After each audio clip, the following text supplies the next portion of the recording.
In that letter to us, President Xi proved to the American people that China does not forget its old friends.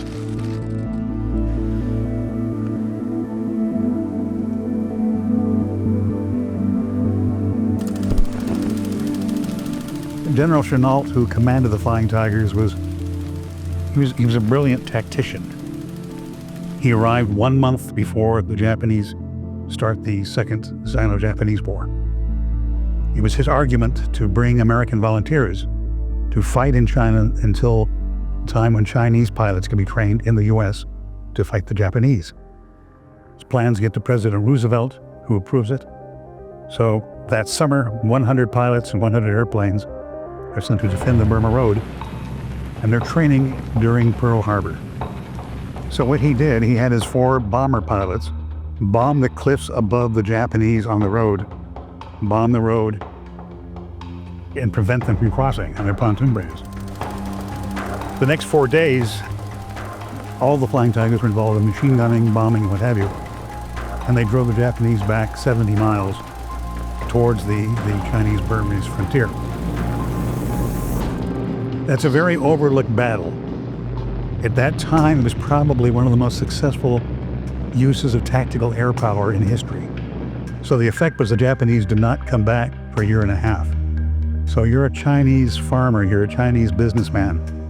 You look up and for 3 years you hear an airplane engine. You panic, you're gonna go hide. Suddenly you look up and boom, boom. Japanese bombers blow up. It was extraordinary to the Chinese people. So what do they think of? How do they describe these pilots? These are Flying Tigers. So in that process, Chinese people made them the most famous pilots in history.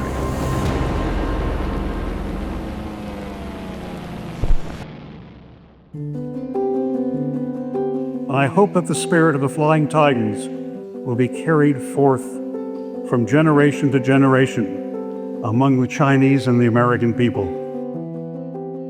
China played an extraordinary role in defeating Imperial Japan. In their suffering, in their courage, they helped destroy the military power of Imperial Japan. Whenever an American pilot had gone down in Japanese territory, if the Japanese didn't get him immediately, the Chinese rescued him. Many of them died, but it was worth it, you know. If I can get this guy back, he can get back in the war and he can kill these guys and get them out of my country.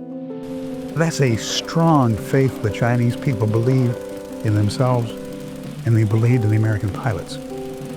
And that's what is so important about this 80th anniversary, that now people in the West are starting to realize and understand and hear about this relationship of sacrifice.